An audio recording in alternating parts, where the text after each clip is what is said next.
네, 이어서 TV로 보는 가톨릭 평화신문 순서입니다. 오늘은 10월 13일자 가톨릭 평화신문 1534호를 살펴보겠습니다. 김영규 기자와 함께합니다. 자, 먼저 일면 머릿 기사부터 살펴볼까요? 네. 이번 주 일면에는 의정부 교구 신곡 일동 본당의 새벽 미사 사진이 큼지막하게 실렸는데요. 사진만 봐도 빈자를 찾기 어려울 정도입니다. 신곡 일동 본당은 매주 월요일과 수요일 오전 6시에 새벽 미사를 봉헌하는데요.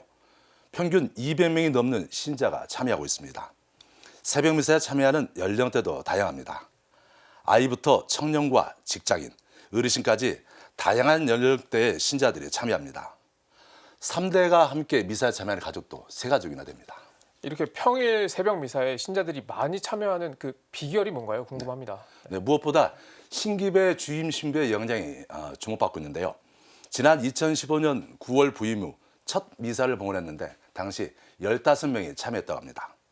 신신부는 미사 중 본당을 떠나기 전까지 미사에 참여하는 신자 수를 10배로 늘려달라고 기도했는데요. 그래서 3억 목표도 매일 미사 참여, 특히 월요일과 수요일 새벽 미사 참여로 정했습니다. 신신부는 또 성체 신심과 기도하는 공동체의 중요성도 강조해 왔는데요. 미사 때 성체 신심에 대해 강론을 하고 신자들이 미사의 기쁨을 체험하도록 했습니다.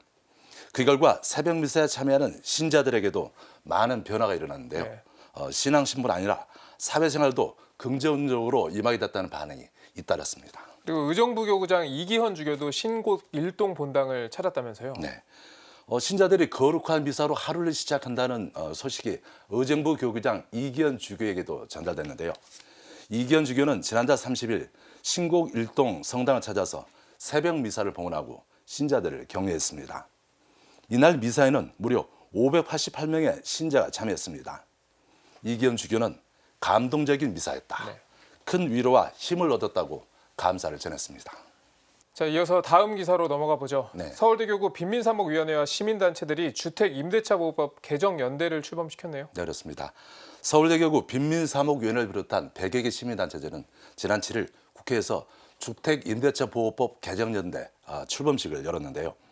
연대는 주택임대차보호법 개정을 통한 세입자 보호 강화를 활동 목표로 제시했습니다.